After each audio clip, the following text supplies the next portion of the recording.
Thank you guys. Thank you guys so much. It is absolutely a pleasure to have you all join us today for our fifth installation of this series. I am your host, Dakari Augustus with EV Noir. We want to welcome you to our electric vehicle workplace charging masterclass webinar series. Today's topic is technology selection and innovative solutions. I am extremely excited about today. Today, we're going to hear from two phenomenal guests that are going to bring a lot of information. So I hope that you have your notepad that's ready to take notes. Of course, ask some questions. Today's overview, we're going to go through the welcome introductions. We're going to have a panel discussion where you'll hear from those particular speakers. Again, phenomenal. Then we'll do a question and answer portion, and then we're going to close out. Again, thank you for joining us. If you've just joined, please, in the chat, let us know who you are, introduce yourselves. Let us know what company you work for. Let us know what organization that you partner with. Leave your LinkedIn information. We want to connect. This is a family affair. So, with that said, in the case that you do not know who EV Noir is, EV Noir, we are a national award-winning consultancy working on multi-modal mobility. Our organization, our team consists of EV infrastructure and charging professionals, engineers, urban planners, policy professionals, community engagement specialists, mobility and fleet professionals, EV, AV, subject matter experts, researchers, data analysts, market strategists, and so much more. We do have the opportunity. We are based here in Atlanta, Georgia, and we partner with automakers, utilities, transit agencies, government utilities, government entities, excuse me, to accelerate electric vehicle adoption, infrastructure deployment, and workforce inclusion. So here goes a slide of some of our services that we offer. And so we are very busy. We're a group of we're just a group of experts who love sustainability, love all things sustainable. And so we want to present this series. And it's been going so well. Again, today is the fifth installation of the series, and I'm so excited. It has been extremely fun moderating to bring you what EV Noir has to offer. Next slide, please. Here are some of our partners that we've been able to work with over the few years that we're also currently working with. You see Delta, you see Electrify America, Ford, GM, Hertz, Uber, of course, Tesla, Lyft, EVgo. Some partners you may recognize, some you might not. But in that case, do familiarize yourself with all of these potential partners, particular friends of ours in the industry. We've been able to do a lot of great work with them, and we still are. So, again, if you do not know who they are, please go to their site, follow these particular groups because all of them are doing something amazing in the sustainability and multimodal space. Again, I am Dakari Augustus. I am the e-mobility program lead. My role involves cultivating new business opportunities in the e-mobility and EV charging infrastructure space while managing the execution of multimodal electrification programs, particularly here in the Southeast. Today, I have the pleasure and honor of moderating this particular webinar series, and I just want to welcome you all. Next, I have my good friend and mentor, Mr. Don Francis. Excuse me, he's the charging and implementation specialist. Don is a subject matter expert in workplace, residential, and medium to heavy duty DC fast charging infrastructure, ride share, and EV charging programs. Don has served and worked 31 years at Georgia Power, 13 of which was spent in the company's electric transportation program. And his primary responsibility was serving as a business unit manager for Southern EV, an unregulated EV charging, excuse me, an unregulated business unit established for the sale, installation, and servicing of electric vehicle charging equipment. Before electric transportation program, Don worked 15 years in fleet services at Georgia Power and 10 years with General Motors. So Don brings a wealth, and I mean a wealth of knowledge when it comes to the EV space. We at EV Noir appreciate his wisdom, his guidance, and so much more. Next, who do I have? I have the pleasure of presenting a good friend of mine, Miss Stephanie Valdez Streety. Stephanie, we met a few years ago, and it's always pleasant to see her. Stephanie is the director of industry insights for Cox Automotive. She's responsible for research and analysis, specializing in the transition to electric vehicles. That's quite important. Her focus is providing insights to clients and the industry on key trends impacting electrification. Previously, Stephanie was the senior director of corporate responsibility for Cox Automotive, where she was responsible for building and executing the sustainability strategy across the company. She is a board member of the TAG Smart Communities Sustainability Board, Georgia Clean Cities, as well as a graduate of the Institute of Georgia Environmental Leadership Program. We want to welcome Stephanie Valdez Streety. Thank you so much for joining us, and we cannot wait to hear from you. Next, I have my good friend who's actually stepping in for another friend of ours, Miss Gabrielle Pierre.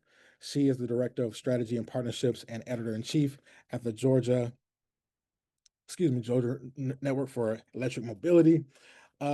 This is a public-private institution or industry consortium and think tank housed at the University of Georgia. She brings more than 10 years of experience at the intersection of urban planning, infrastructure, renewable energy, and mobility strategy. Prior to joining Janim, Gabrielle spent over 5 years at McKinsey and Company, where she worked primarily in the public sector and cities and infrastructure practice. There, she advised statewide, regional, and federal agencies on fleet management, long range planning, mobility innovation, and resilient infrastructure. A proud double dog, Gabrielle holds a Bachelor of Science in Environmental and Civil Engineering and a Master of Urban Planning, both from the University of Georgia. So we want to also welcome Gabrielle Pierre. Thank you for um, joining us today. As we get into the panel presentation, there's something that I would like to do today or this past weekend. We did find out that a colleague of ours who was actually supposed to be a panelist speaker for today, they did pass away over the weekend. And so Miss Candace Edge was a good friend, and she was so excited about presenting today. Over the past few weeks, she really just was just energetic about being a part of this webinar. So if we could, I do want to take a moment of silence just to honor our friend in this space. If you all could just take this moment to just pray in your own way, and just maybe acknowledge or those who might not be with us any longer, those who you hold it to your heart. If you guys could just take a brief moment to think about them. Thank you.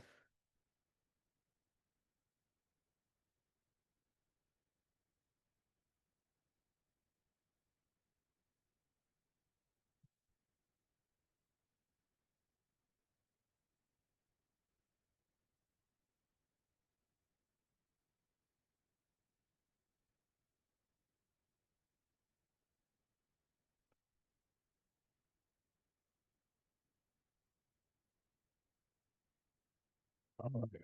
Thank you guys. Thank you guys for that. I know you all might not have known Miss Candace Edge, but she was going to be a powerhouse today. And nonetheless, we do have other friends that have joined us. So again, we want to thank Miss Gabby for stepping in, and of course Miss Stephanie for being along for the ride. So let's get into the panel presentation. Uh, I'm going to open the floor to Mr. Don Francis, who's going to talk to you all about eval certification. Don, you have the floor. And the EVAL program, Electric Vehicle Adoption Leadership Program, is a national workplace charging certification program funded by the U.S. Department of Energy and overall managed by Fourth Mobility out of Portland.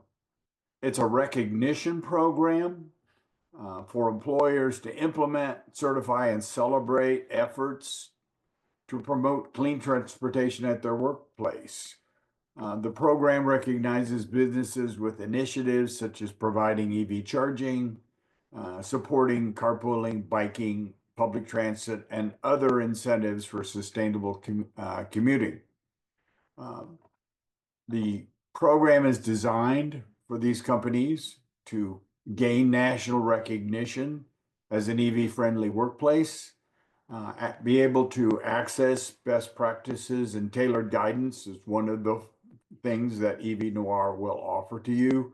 We can help you guide you through the steps to offer workplace charging and or get recognition for what work you've already done. There's a eval certification program. Any of you that have done LEED certification in the past, it is very similar to LEED. LEED is the U.S. Green Building Council Leadership in Energy and Environmental Design Program, which lets you get recognition for the energy efficiency and design of your building from the Department of Energy. It is a program that is focused on workplace charging. It is not for fleet operators unless they're providing workplace charging, or for residential charging. It is strictly focuses on businesses that are providing workplace charging. Workplace charging is a key critical issue for EV drivers that may not have level 2 charging at their residence. I'm thinking multifamily apartments, condos. If you have charging at work or charging at home, EV ownership is easy. So this program helps expand and develop the implementation of workplace charging. It's a very simple process to get into the program. Got the next slide. Okay, there's a 5-step process. It's all done online. Both Dakari and I are here to help you walk through the process to register, apply, get the necessary resources that you need to get involved with workplace charging or into this certification program. We're here to support you. And then finally you submit and you are certified. And again, I'll put links in the chat on how to get to the program and get in touch with both myself and Dakari. And we're here to help you. The certification, very similar to the LEEDS program, has different levels of certification depending upon how active you are and how much workplace charging you're providing. It's a very simple program, and we are here to help you find out more and get into the process if you're interested. And with that, Dakari, I will turn the moderation back to you. Awesome. Thank you so much. Thank you for that, Don. And again, as Don said, if you guys would love to connect with us, the eval certification is so important, and we would love to introduce it to you, talk a little bit more about it, and get you guys involved. It's a growing program, and we believe that it'll only benefit those who do take on having that certification. So next, I have the pleasure of introducing Ms. Stephanie Valdez-Streety. Ms. Stephanie, you now have the floor. Thank you so much. Thank you so much, Dakari, and thank you everyone for joining us today. So I know we're talking about workplace charging, but really what I wanted to start with was showing what's going on in the EV market. And that's really kind of what's going to drive the need for infrastructure. So let's dive into that. Next slide. So let's look at this data. This is Q2 of 2025. And as you can see, EV sales dipped about 6.3% year over year, totaling about 310,000 units. And this marks only the third quarterly decline on record. So it's signaling a maturing market rather than a shrinking one. But interestingly, Q2 sales were actually up 4.9% compared to Q1. And total EV sales for the first half of the year reached a record of 607,000 units. And that's about a 1.5% increase year over year. So while quarterly dip might seem, prior slide. Yeah. So the dip might be concerning at first, it's part of broader pattern of growth and adjustment. And the decline is largely attributed to shifting consumer demand and anticipation of the IRA tax credit phase out, which, as y'all know, is set to expire on September 30th of this year. That's why we're expecting a spike in Q3 as buyers rush to take advantage of the remaining incentives.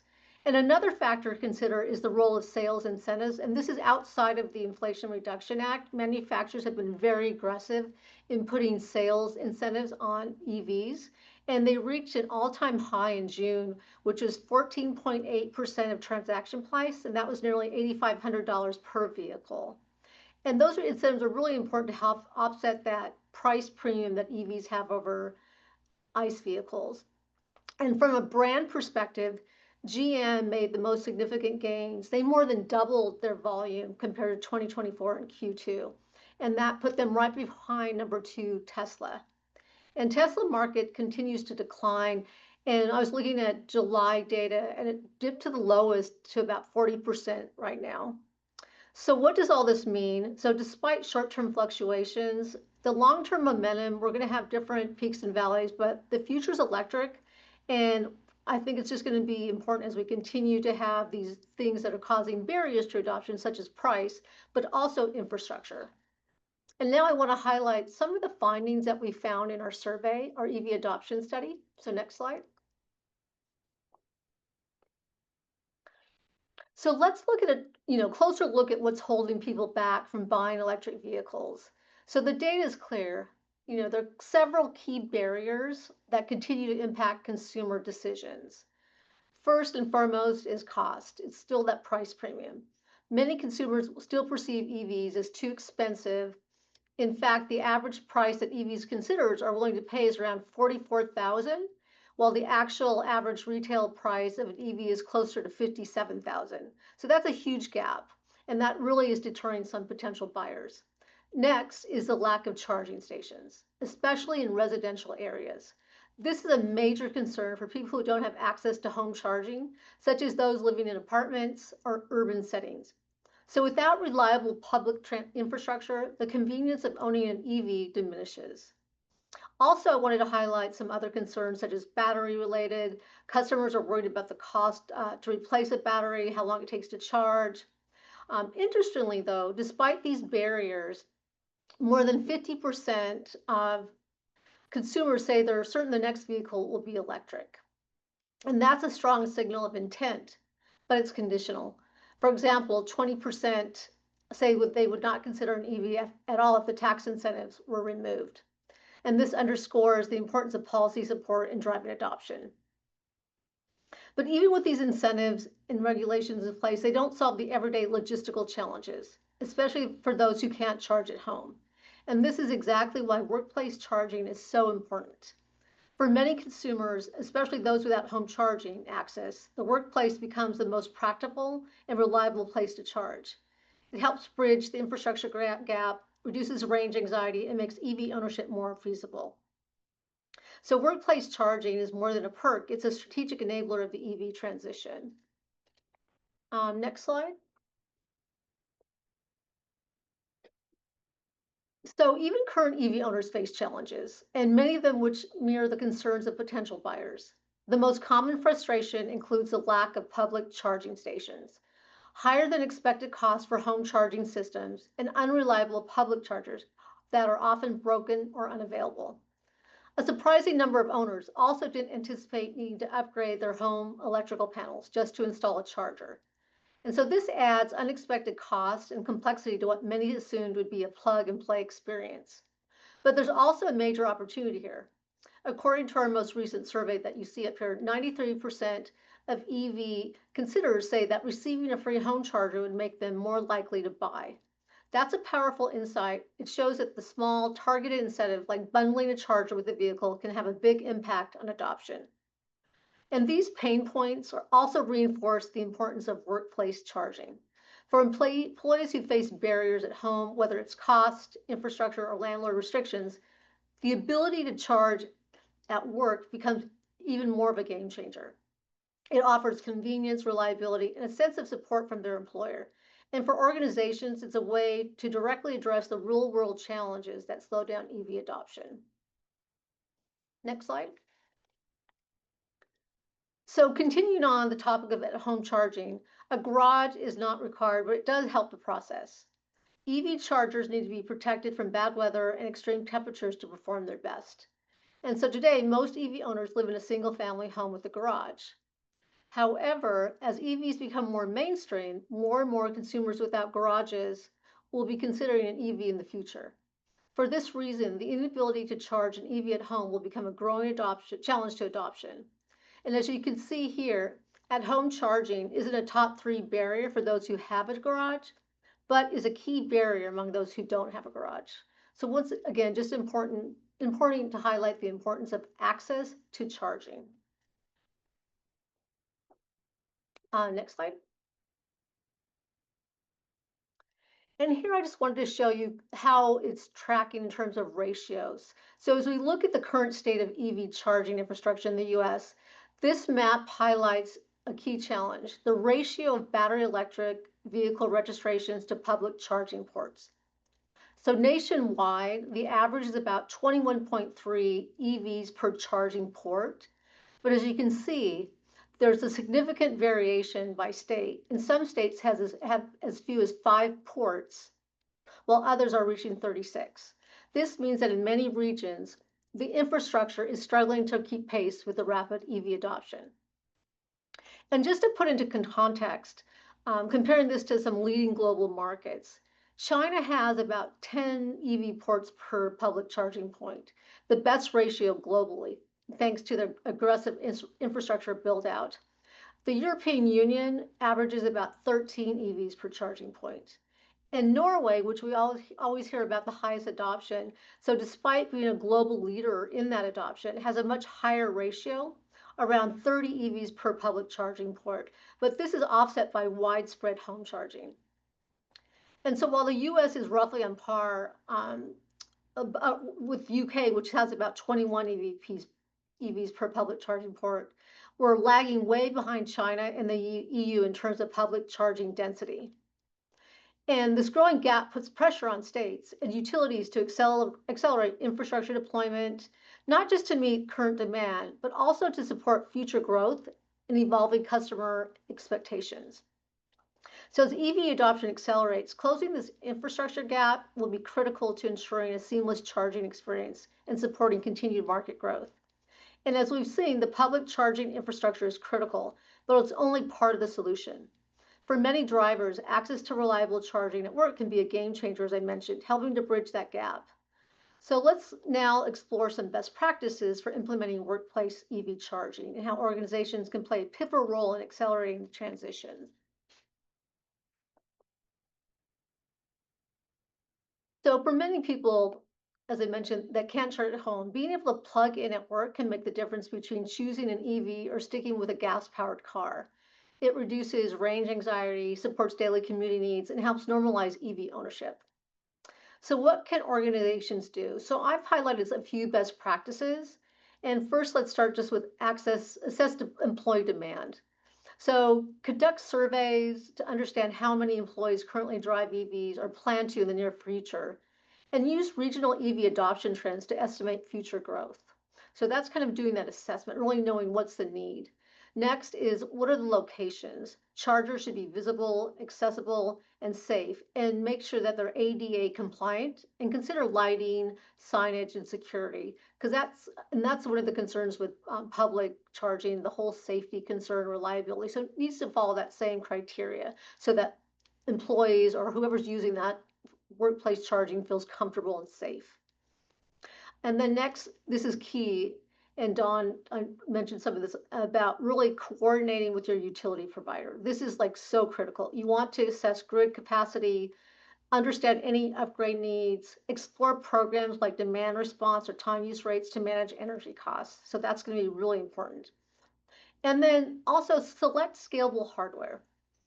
Start with level 2 chargers. They meet most workplace needs, but choose network chargers that allow for monitoring, access control, and usage data, and plan for future expansion, really to future-proof that infrastructure that you're putting a lot of investment into that organization where you have workplace charging. And then just as I mentioned, just to monitor, use smart charging software. And this really helps with load management, user authentication, and reporting, especially as, we're early on in this electrification journey, but as we start to get more and more vehicles, more charging, it's really going to be important to have that smart charging software. And then leveraging incentives, that's another key one. And I know there's a lot of stuff in flux right now with the new change in administration, but still look out there, see if there's any local utility rebates, grants available for installation equipment, and that can help to reduce some of that upfront cost. And then I think another one that's really important is to communicate and educate. So provide clear signage and instructions, offer onboarding for employees new to EVs, promote the program through internal channels to boost awareness and participation. And I think it's also, I think, something that you could also use externally in your recruitment brochures, online information, 'cause some future prospective employees, that could be a really selling point. And then finally, align with your sustainability goals. So workplace charging can support broader ESG or carbon reduction initiatives. So consider pairing it with if you have solar panels or battery storage to enhance resilience and reduce emissions. So it tells an overall good story of sustainability that will also resonate with your current or future employees. So in short, workplace isn't just a convenience, it's a strategic investment that supports your employees, your sustainability goals, and the broader EV transition. Next slide. And then just to highlight some of the technologies that are emerging. So as we look ahead, emerging technologies are reshaping that EV charging landscape. We've probably heard about vehicle to everything. V2X turns EVs into mobile energy assets. Wireless charging offers a seamless, hands-free experience, great for fleets. And AI, which we continue to hear in the media, that can help charging to optimize schedules, reduce downtimes and cost. Modular infrastructure is another thing, and that's something that really allows you to scale as your fleet grows. And then off-grid resources ensure charging is available even in remote or disaster-prone areas. So those are just a few of the more emerging EV charging technology, which I'm sure we're going to continue to see a lot more advanced in the upcoming years. Next slide. And I just wanted to close out, as Dakari mentioned, I work for Cox Automotive. So we have infrastructure at our facilities, both for a business perspective and also for employees. So this map that you see on here, we have Manheim auctions. And so we're basically at our auctions, we create a marketplace where EVs or used vehicles are sold. And we've started to see a lot more used EVs enter the marketplace at the auctions. And so we had to put together a plan to build out infrastructure. And so you can see how here on this map, we have over 900 charging stations. We have some mobile charging and really starting to track that charging. And we have things in place to also, we have EVs on the lot to monitor their charge so that if it gets to a certain point, we know that we have to recharge them. So that's what we're doing from a business perspective. And then looking at a corporate level, our Atlanta campus now features a lot more charging infrastructure.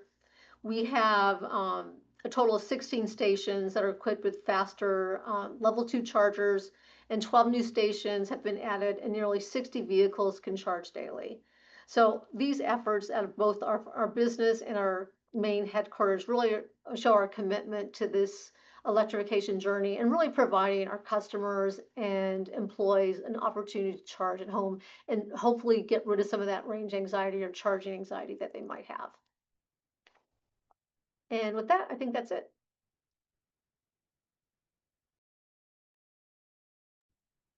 Hi, All right. everybody. Oh, I'll go ahead, okay. Dakari. Oh no, I'll go. Thank you for being ready. All right, so thank you for that, Stephanie. A lot of information you shared there. But I'm so glad that people are able to hear kind of like what Cox is doing, what they're involved, they're reporting the stats, the data, because it's imperative. I did have the opportunity to attend a meeting with I believe he was I forget what his position was, but in the meeting, he talked about some of the same data that you talked about here, and just was really highlighting where Georgia is within the data in terms of EV sales and all of that. And so it answered a lot of questions for us in terms of where the market is going, what is shifting, what is working, maybe what is not working.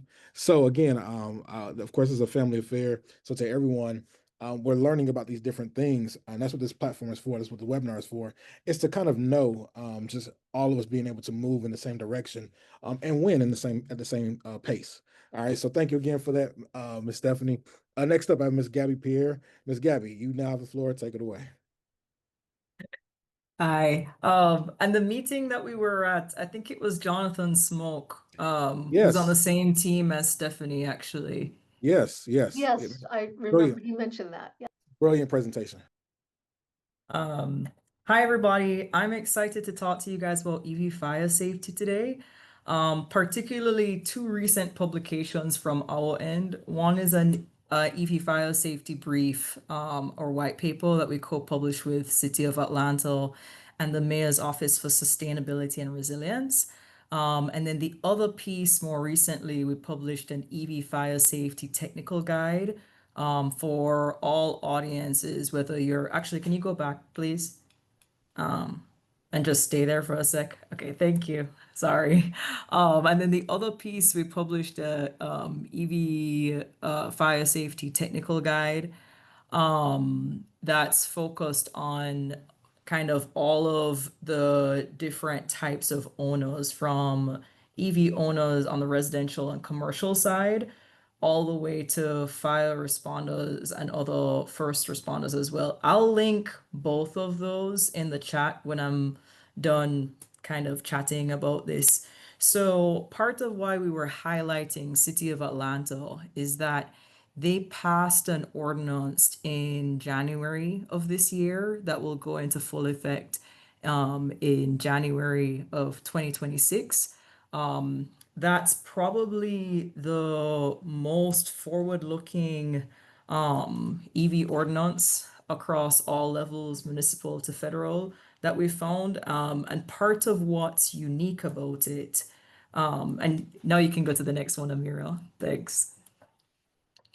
And part of what's unique about it is that it integrates both tiered EV infrastructure readiness with site level fire safety requirements. And I'll quickly explain what that means. On the tiered EV infrastructure readiness side, that is focused on requiring different levels for either EV capable, EV installed, and EV ready. And the differences there, just one quick sec. I'm pulling up my notes so I have this really clear for you guys. Is the EV capable means that you have the conduit to it, so it's ready to put installing charging infrastructure later on. EV ready is where you actually have the junction box ready, and then EV install is where you actually have the charging infrastructure. So that's the piece on the tiered EV infrastructure readiness that it requires at different percentages. And then the other piece that it does is that it includes specific site level fire safety requirements, all in one ordinance. We were really excited about this at Georgia Network for Electric Mobility because right now in the US, we don't have any universal EV fire safety standards that are required. So we have some that are released by the NFPA, so the National Fire Protection Association, and National Electrical Codes, but none of them are mandatory. And while the release of the EV fire safety ordinance in Atlanta in some ways has been seen as a little bit controversial, mostly because EV adoption is still kind of catching up in the US. The EV fire safety guidelines that it kind of puts forward are very similar to that of what is being done in the European Union and China. So you can go to the next slide. So something that we did in the white paper is that we covered specifically what the Atlanta Ordinance covers in terms of both site readiness and site level fire safety requirements, and then also compared that to kind of what is required in the European Union and China, and then finally proposed what a global standard for EV fire safety could look like.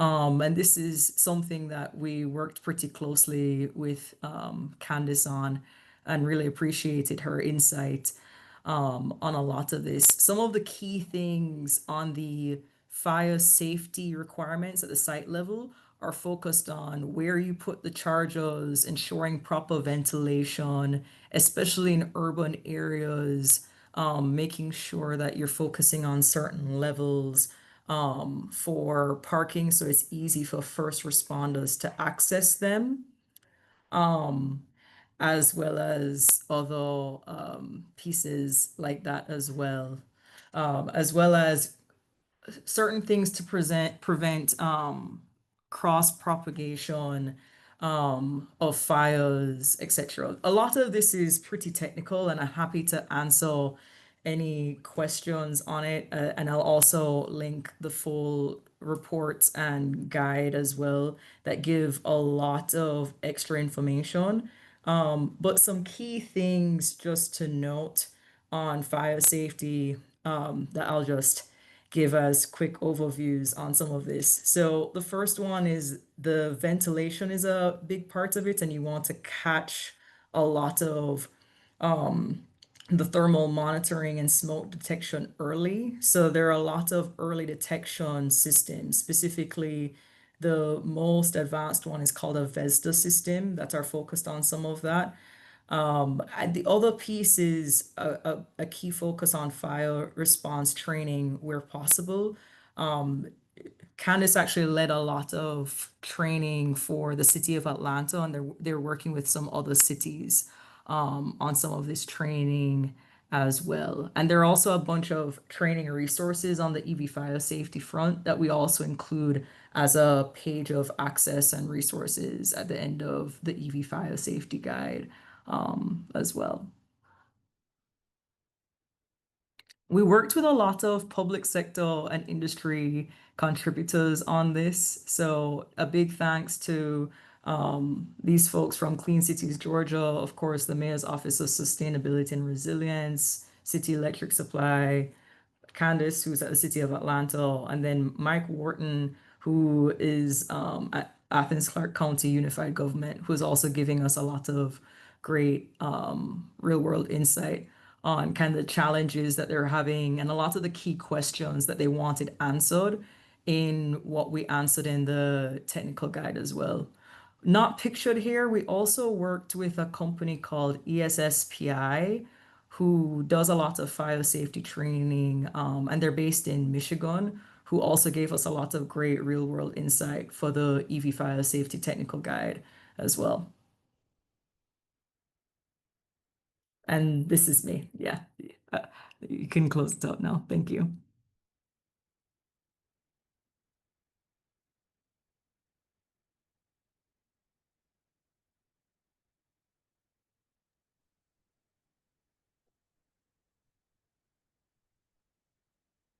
All right, perfect. Can you hear me?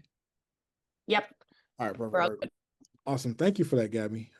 Thank you so much. One thing I wanted to highlight before we get into our question and answer or panel discussion was many people want to know, like, kind of like a common question is, how long does an EV project take? Well, it can vary, but some of the factors that Gabby was speaking to deals with that is it's making sure that those particular things, those particular things can be crossed off by the public sector before we can even get to installation. So a lot of times when it comes off to signing off, and you have to have the fire chief sign off on certain things, you gotta have the city sign off on certain things.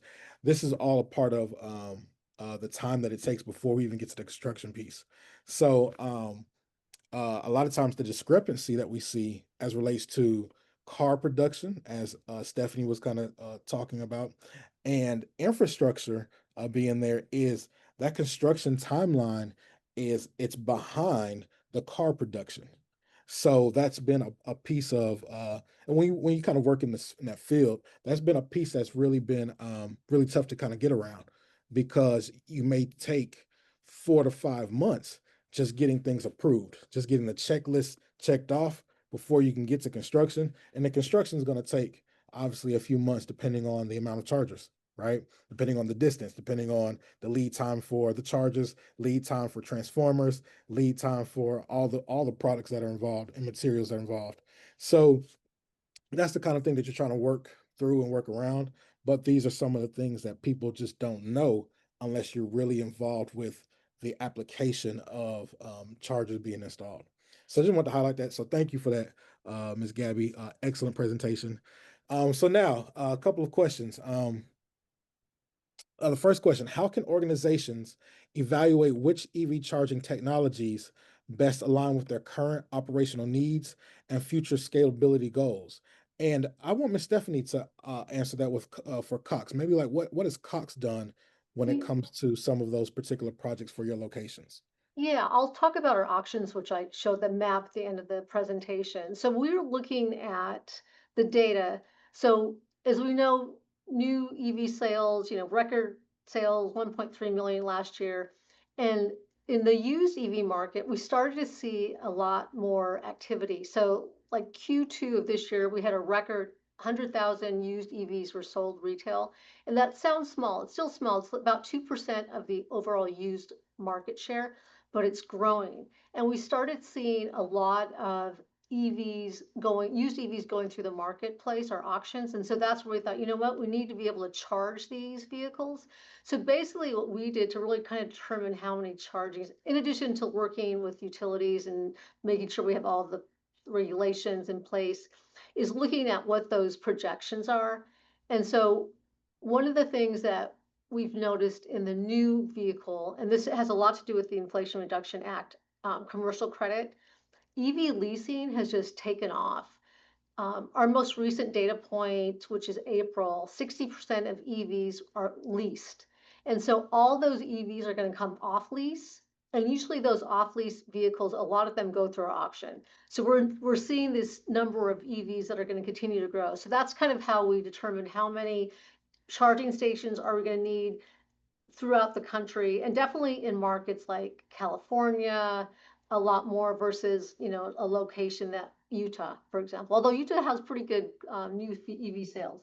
But looking at that, and then just kind of working with our, like, once again, our utility and figuring out kind of the planning around that, how long it's going to take, and those are the basics. We're really looking at the car trends to figure out how many we need.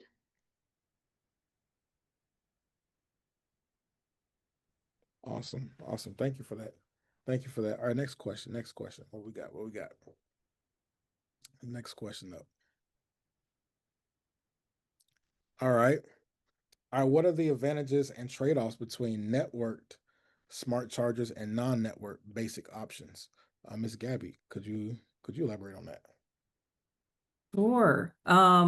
So some of the advantages and trade-offs where it comes to the networked and non-networked pieces, with some of the networked charging options, you do get a certain amount of support, especially for maintenance. And that's important on the fire safety side because some of the fire safety considerations are as simple as making sure that a filter is pretty clear for the ventilation. The best way to describe it is like a filter. It's not your typical AC filter, but it's basically like a filter that keeps the charger cool over time. And sometimes when chargers have issues, it's something as simple as someone needed to be checking that it was ventilating properly over a year. And that wasn't happening. So that's one piece with the networked ones, especially since a lot of the larger networks are now starting to offer maintenance packages. Like ChargePoint recently announced that they're offering something like that. That's like an ongoing maintenance service package. Some of the non-networked options can be cheaper, but you are then kind of on your own maintenance and support. So those are kind of the big ones. Some of this as well, if you're working with a deployment specialist or like a mobility consultant, you can often get those layers of support through the company that you're working with as well. The other piece is that there are varying levels of kilowatt charging in the DC fast charger world. So it also depends on what you think you'll need for your workplace as well. And I'll even add to that. Listen, when you have network, you can charge, right? So typically, if you are an institution or entity or organization and you want to charge those who are using your chargers to charge, and you can put a dollar amount, an increase above the kilowatt that you're being charged by utility, and therefore you're making some profit, right? Typically, your non-networked don't offer that. It's just pretty much like free charging, if you will. Another key thing is data. There's a lot of data that you get from your networked chargers, and that data just allows you to kind of like understand everything behind this new amenity, if you will. And to those software companies or those charging manufacturers that are using that data, they're able to use that as it relates to support just company growth, company sales, driving what's driving their drivers essentially, right? So just a lot of data that comes from it. So that's what I'll add. That's my little 2 cents. I was looking for a question in the chat, but I don't think anyone's asked a question yet. Y'all let me know if you have. But I'll move on to the next question, and I guess I could say both of you all could take a stab at it. How can innovations like bidirectional charging, solar integration, or energy storage enhance the value of EV infrastructure? I'll let you go first, Ms. Gabby. Oh, sure. So on the bidirectional charging side, there's a lot of vehicle to grid, vehicle to home, vehicle to X, a lot of what Stephanie had pointed out. Some of the most interesting ones for me have been later this year, Georgia Power is going to be doing this year and next year some pilot programs using Bluebird buses to Mhm. do a lot of vehicle to grid and resilience. So a lot of people are talking about bidirectional charging and in the context of either load management for big utilities like Georgia Power or in resilience in the case of a storm to help power shelters. That's like some of the really cool applications. With passenger vehicles, it's a little bit more difficult because people have such varied schedules that it's hard to like use them as like a dedicated source unless you are using it as your own backup power for your own home, which is like a great advantage.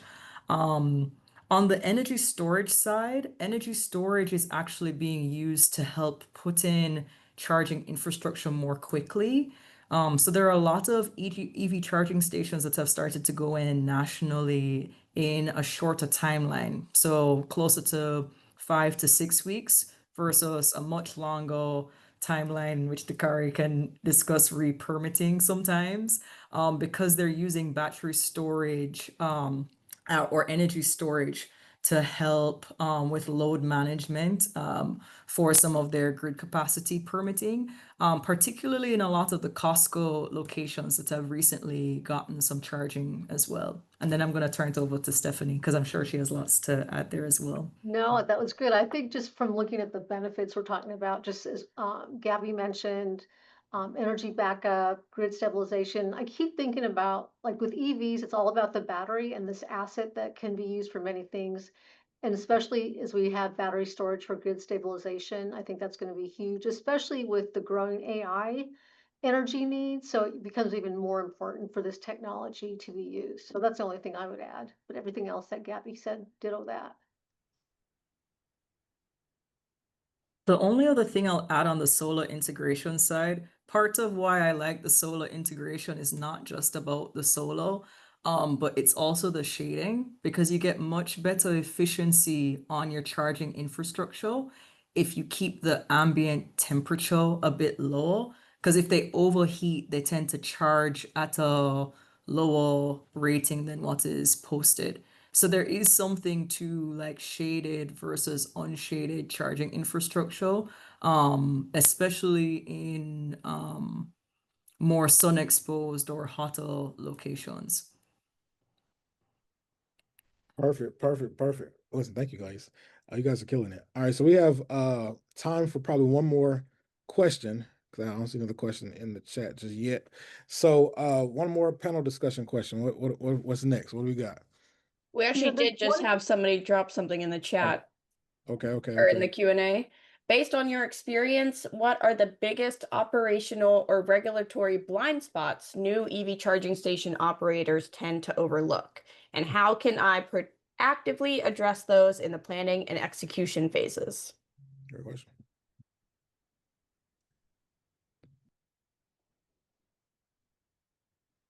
Dawn, Gabby. Yeah, Stephanie. Dawn or Gabby. Everybody can take a stab at it. It'll be our I'll last win question. here. I think the one that I see the most is looking at your power supply issues at the location and undersizing everything, because we know from experience that if you put in workplace charging, your employees are more likely to get an EV. So I've often called these hummingbird feeders. If you've ever had a hummingbird feeder, you put it out, and all of a sudden you find how many hummingbirds are in your neighborhood that you didn't know were there. So that is one of the things that we work with customers, saying, make sure your charging infrastructure can be upscaled, because you're going to need more. If you put in 2, you're going to put in 4. If you put in 10, you're going to put in 20. You don't want to come back and redo the infrastructure. It's much, much better if you size everything going forward based upon some good analysis. And again, that's one of the things that Dakari and I can help you with and some of the others here on the panel, with our experience, sizing that infrastructure. I'll shut up now. Thank you. Great answer. Great. I would agree with that, and then I'm just going to piggyback on it and keep going. So, yes, size your infrastructure appropriately. That's great, especially that's part of what was really helpful about the EV readiness ordinance from Atlanta, is that they're saying EVs are coming. You should think about making your sites EV capable, ready, and then ready for install. It's like sizing for scaling. Exactly, Doug. The other part of this that is like an overlooked blind spot is just understanding that there are better places to put your EV chargers than others, especially for fire safety, and especially when it comes to parking decks, because right now there's a lot of stress and kind of fear mongering a little bit about parking decks and charging stations. It's actually pretty safe to put your charging charging ports in your parking deck, but there are better places than others. So sometimes people want to put them in the alcove where it's easiest to put the conduit, but you really want to put it actually kind of away from the center or any dark corners of your deck. So as close to where it would be easily accessible in case of a fire is kind of your best bet, even if it means running some extra wiring in the outset. It's considerations like that that tend to get overlooked, that are really important. I also really hope that we get at some point a national fire safety update on EVs, just so that people have like clear direction, so that we can avoid the kind of back and forth that happened with interoperability as well.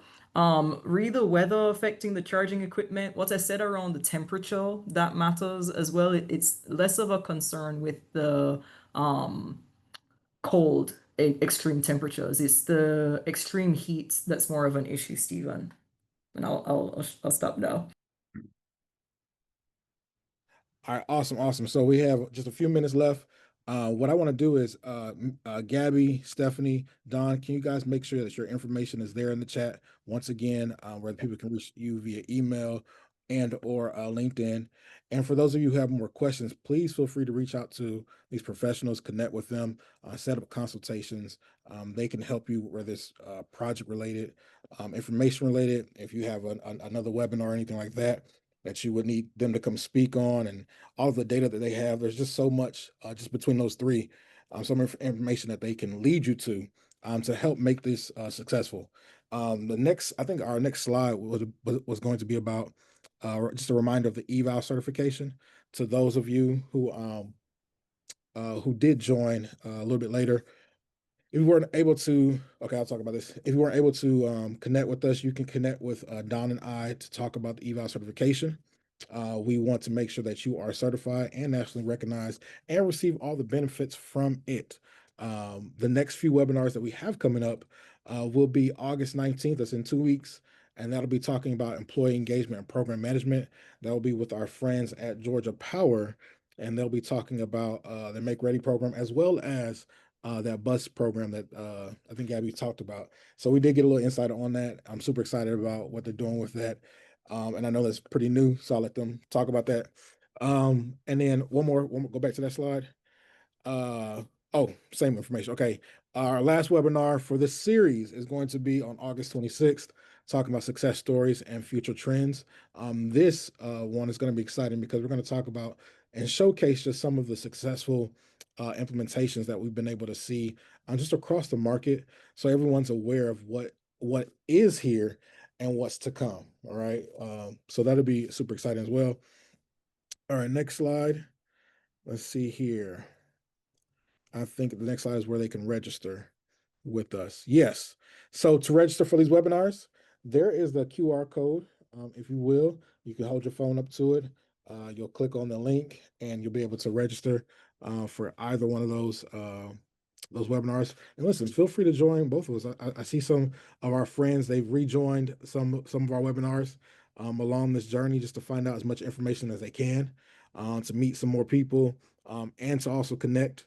So feel free to do the same. That's what this is for. Again, this is community based. Again, I want to thank you for allowing me to moderate this wonderful webinar. Thank you all for joining us, for taking an hour of your time just to learn a little bit more. That's what we're here for, to educate and to build together. I want to thank my friends, Don Francis. I want to thank Miss Stephanie Valdez-Streety and Gabby Pierre. You all were amazing. Thank you so much. Thank you to the EV Noir team for you all just helping support and putting this together. Again, you guys can feel free to join us in 2 weeks. We'll be doing this again. And if you have any other questions, anything, any way that you want to reach out to us, our information is there in the chat. And we thank you guys for joining us. Have a wonderful day.